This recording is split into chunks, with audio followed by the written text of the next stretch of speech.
మిత్రమా అందరికీ కూడా శుభోదయం అండి. ఈ రోజు నేను హెల్దీగా టేస్టీగా ఉండేటువంటి సన్న రవ్వ, బొంబాయి రవ్వ, ఉప్మా రవ్వ అంటాం కదా, ఆ యొక్క రవ్వతో క్రిస్పీగా యమ్మీగా ఉండేటువంటి పాపడ్ చేసుకున్నాము. అది ఎలా చేసుకోవచ్చు ఏంటి అనేది చూపిస్తాను.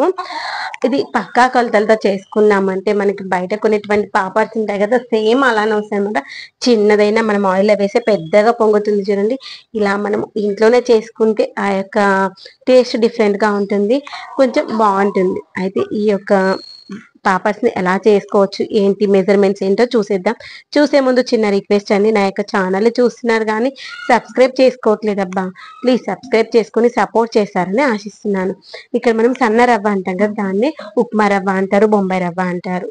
పేరేదైనా సన్నగా ఉండేటువంటి రవ్వ అనమాట. వైట్ గా ఉండి సన్నగా వస్తుంది కదా, ఆ యొక్క రవ్వ తీసుకోవాలి. ఒక గ్లాస్ రవ్వ తీసుకుంటే ఒక్క గ్లాస్ కి 9 గ్లాసుల నీళ్లు తీసుకోవాలన్నమాట. అయితే ఆ 9 గ్లాసుల నీళ్ళలో 6.5 గ్లాసులు వాటర్ లో పోయి మనము మరగడానికి గిన్నెలో పోసుకోవాలి. రిమైనింగ్ 1.5 గ్లాస్ ఉంటుంది, ఆ యొక్క 1.5 గ్లాస్ రవ్వను మిక్స్ చేసుకోవడం కోసం తీసుకోవాలండి. ఉండలు కట్టకుండా ఉంటుంది రవ్వ, అందుకోసం అని. మళ్ళీ మనం తీసుకున్నటువంటి గిన్నె సైజ్ కొంచెం పెద్దగా ఉండాలి, ఎందుకంటే మనం ఉడికేటప్పుడు పైకి పొంగుతూ ఉంటుంది కాబట్టి మనకి గిన్నెలో సగం కంటే కొంచెం ఎక్కువగా వచ్చేలా చూసుకోవాలి. మరి నిండుగా ఉందనుకో, రవ్వ వేసినప్పుడు ఉడుకుతూ ఉంటే పొంగుతూ ఉంటుంది, పొంగిపోతుంది. దానికోసం అని నీళ్లు వేసేసి స్టవ్ ఆన్ చేసుకొని రుచికి తగినంత సాల్ట్ వేసుకోవాలి. అప్పడాలలో సాల్ట్ కొంచెం తక్కువగానే వేసుకోవాలి, ఎందుకంటే ఎండిపోయిన తర్వాత సాల్ట్ ఎక్కువగా అవుతుంది కాబట్టి చూసుకొని వేసుకోవాలి.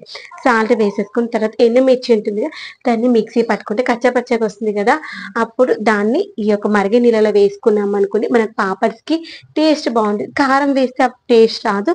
ఎండుమిరపకాయలు ఒక 2 ఎండుమిరపకాయలు తీసుకుని కచ్చపచ్చగా మిక్సీ ఒక్కసారి తిప్పామనుకోండి, కచ్చపచ్చ వస్తే అలా వస్తే సరిపోతుంది.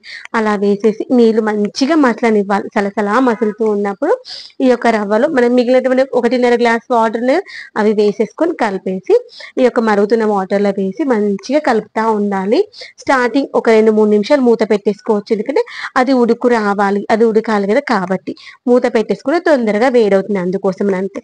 ఇలా ఒక పొంగు వచ్చిన తర్వాత మనం దగ్గర ఉండి మంచిగా కలుపుతా ఉండాలి, లేదంటే అడుగంటుతుంది, మాడిపోతుంది అనమాట.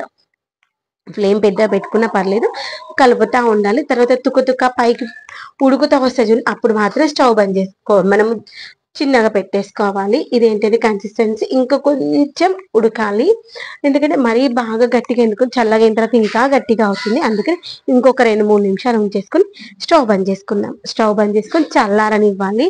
చల్లారిన తర్వాత మాత్రమే పెట్టుకోవాలి. వేడి వేడి మీద పెట్టుకుంటే కవర్ పైన పెట్టుకుంటాం కాబట్టి రావు.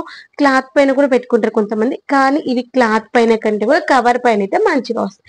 ఆ యొక్క కవర్ కొంచెం గట్టిగా మందంగా ఉన్న కవర్ అనుకోండి, ఈజీగా వచ్చేస్తుంది, మనకు అంత హార్మ్ఫుల్ ఉండదు.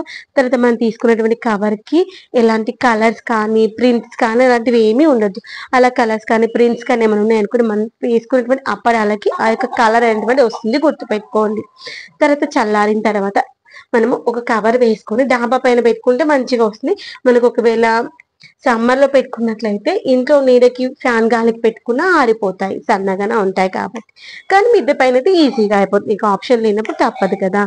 ఇలా పెద్ద కవర్ వేసేసుకొని గాలికి ఎగరకుండా మంచిగా బండలు పెట్టేసుకోవాలి. తర్వాత మనం అప్పడాలు పెట్టుకుంటే ఎప్పుడైనా డాబా పైన నీట్ గా ఊడ్చుకోవాలి, ఎందుకంటే గాలి వస్తూ ఉంటది కదా, డాబా పైనటువంటి సన్న దుమ్ము కావచ్చు, ఇసుక కావచ్చు, చెత్త కావచ్చు కొట్టుకొచ్చి ఈ యొక్క అప్పడాల పైన పడి అంటుకుపోతుంది, అప్పడాలంతా వేస్ట్ అయిపోతాయి. గుర్తు పెట్టుకోండి, మనం అప్పడాలు పెట్టుకోవాలి అనుకున్న డాబా అనేది మొత్తం నీట్ గా వాష్ చేసుకోవడం కానీ ఊడ్చుకోవడం కానీ చేసుకోవాలి. తర్వాత ఇలా కవర్ వేసి అన్ని అప్పడాలు మన గుంటగడ్డతో పెట్టేసుకున్నాం కదా, మార్నింగ్ పెట్టేసాం అనుకోండి, ఈవినింగ్ వరకు ఒక 80% వరకు ఆరిపోతాయి. అప్పుడు మళ్ళీ ఈవినింగ్ వచ్చేసి మధ్యలో ఒకసారి టర్న్ చేసాం అనుకోండి, కింది సైడ్ కూడా ఆరిపోతుంది. తర్వాత వాటిని ఒక 2-3 రోజులు మంచిగా ఎండలో ఆరబెట్టేసుకుంటే మంచిగా ఆరిపోతాయి. అప్పుడు మనం ఒక స్టీల్ డబ్బా కానీ ప్లాస్టిక్ డబ్బా కానీ గట్టిగా మూత ఉన్నటువంటి డబ్బాలు పెట్టేసి స్టోర్ చేసుకుంటే సంవత్సరం వరకు కూడా నిల్వ ఉంటాయి. వీటిని మనం ఫ్రై చేసుకునేటప్పుడు ఆయిల్ మంచిగా వేడవ్వాలి.